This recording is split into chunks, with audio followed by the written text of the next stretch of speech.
In today's news, Bryce Mitchell goes off on Elon Musk and Tesla. The UFC featherweight has fired shots at Elon Musk in his latest rant on social media. In a video uploaded to his Instagram page, Mitchell slammed Musk over the Cybertruck design and praised his own truck. Bryce then went on to share a conspiracy theory that trucks are getting more expensive to make them harder to own for farmers and working men. Hey Elon Musk, you can take that Cybertruck right to hell, right where it belongs, buddy. This is what a real truck looks like. This is 7.3 IDI, it's a 91. Let me show you something that this is gonna do that your Cybertruck is never gonna do. Elon Musk, you can kiss my ass, buddy. You see that? 670,000 miles. You see that? You're never gonna get that out of your Cybertruck. Hell, you're never gonna get that out of your modern diesels. Why? Because there is a conspiracy against the farmer, against the working man. And these politicians are so out of touch with reality, they don't even know what's going on. These politicians can't spell DEF fluid, let alone do they know what the hell it is. And I'm telling you right now, they're making our trucks, as the years go by, they're making them more expensive, they're making them rely on Chinese electronics, and they're making them break. You know, I paid $3,000 for this truck. $3,000, guys. Starts up every time, goes anywhere I need it to go. Now it's built in 91. You're telling me that 30-something years later, we can't build a truck that lasts half as long as this? Guys, everything is going backwards. I'm telling you, we used to have it good as a country. And now, people can't afford a $100,000 truck, okay? Most people can, I can't. So I'm driving this, and guess what? I like it better than them $100,000 trucks. And there will be a time, you mark my words, there will be a time where we resort back to these style of trucks out of necessity. We won't have an option. Khamzat Chimaev fulfills fans' body shot request. Ahead of his middleweight clash against Robert Whittaker, which is scheduled for October 26th, Chimaev has been attending fan meet and greets. At one of these, Belgian MMA fighter Idris Altidore asked Khamzat for a body shot. 100%. This is the same Belgian fighter who requested a body shot from Cyril Gane a few months ago.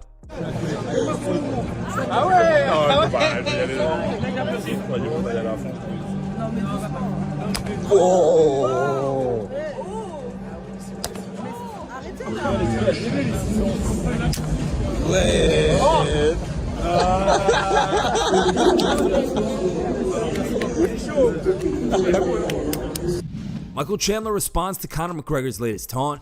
In a since-deleted video, McGregor appeared to be taunting Chandler while on board a boat. The Irishman grinned mischievously into the camera while swapping hats, putting on one that said "Champ Champ" with Sam Cooke's song "A Change Is Gonna Come" playing in the background.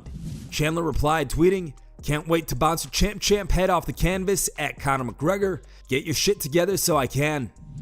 Alex Volkanovski shares his prediction for Adesanya vs. Plessis. Speaking in a recent YouTube video, Volk said he thinks we're going to see the old Izzy again, the version that hunts for the finish. He also predicted that we will see a highlight reel knockout from Izzy in his fight against DDP, which takes place next Saturday at UFC 305. I'm expecting a performance from Israel Adesanya, like a proper performance, like you know how you've seen the Paulo Costa's performance, a fight like that where he goes out and just does it in impressive fashion. Because Dricker's very awkward, very unorthodox, he's got an awkward pressure, and we've seen obviously an awkward pressure from Strickland give Izzy problems, but that doesn't happen to Izzy twice. There's no way that fight looks the same. Izzy's going to have a completely different adjustment and he's going to capitalize. The awkward, unpredictable sort of style that Dricus is going to give, I don't feel like Izzy's going to be surprised. I think Izzy might have been a little bit surprised with the pressure and the defensive pressure from Strickland, but I don't think there's any surprises this time. I think he's expecting, you know, an awkward fighter to be coming, putting the pressure on him, and I think he's going to be ready to capitalize on that. And that's what I mean by getting a finish. I mean like you coming in doing all this sort of stuff and him just doing his freakish sort of stuff, leaning back, boom, boom, sort of, you know, like a Rob Whittaker type finish while he's, you know, you shouldn't be in positions like this and knocking people out. That's just how good Izzy is. And I think that guy turns up UFC 305 main event. I think Israel Adesanya is going to put on that type of performance where he goes out and gets a crazy finish. Joe Rogan responds to Donald Trump's tweet. During the most recent Joe Rogan experience, Joe praised Robert F. Kennedy Jr. Despite stopping short of endorsing him, This has led to an attack from former President Donald Trump. Joe later explained his comments, tweeting, "For the record, this isn't an endorsement. This is me saying that I like RFK Jr. as a person, and I really appreciate the way he discusses things with civility and intelligence. I think we could use more of that in this world. I also think Trump raising his fist and saying fight after getting shot is one of the most American things of all time. I'm not the guy to get political information from. If you want that from a comic, go to Comic Dave Smith. He actually knows what he's talking about." Trump responded, writing, "It will be interesting to see how loudly Joe Rogan gets booed the next time he enters the UFC ring. MAGA 2024. Next, somewhat de-escalating the situation, Rogan posted this photo captioned, "Ran into Trump, everything is cool." Charles Krazy Horse Bennett snaps his 21-fight losing skid. Krazy Horse, who's arguably one of the most controversial fighters in MMA history, is back in the win column. After losing 21 fights in a row, Bennett finally snapped his losing skid last night during the Island Fights 84 event in Pensacola, Florida. The 44-year-old defeated his opponent, Justin Howard, via rear naked choke in the second round of their featherweight contest.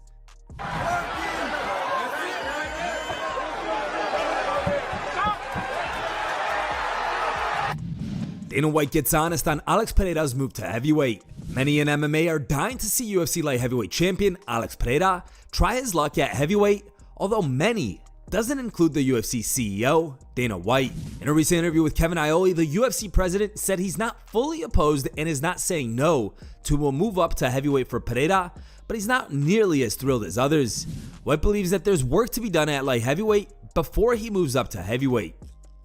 I don't know. I don't know yet. We were just talking about how crazy the heavyweight division is. And I know, listen, everybody, this guy's a killer. Everybody loves him. To think about him moving up to heavyweight, when you talk about guys like Cyril Gane, Aspinall, Volkov, I mean, these guys are monsters. Actually, what a fight him and Cyril Gane would be, actually, right? Because both strikers like going at it. Cyril Gane's huge, man. He's huge. He's athletic. He's powerful. I like Alex, and Alex is a savage. Let Alex do what he's doing in his division. And you know what? If he wipes out the entire division and we're sitting here going, who's next? Then maybe you let him move up to heavyweight and do some type of super fight there.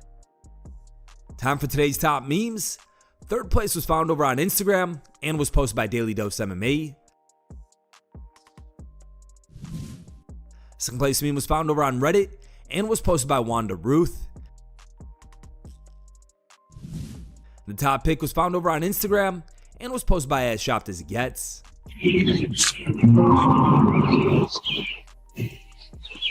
What the fuck is this piece of shit?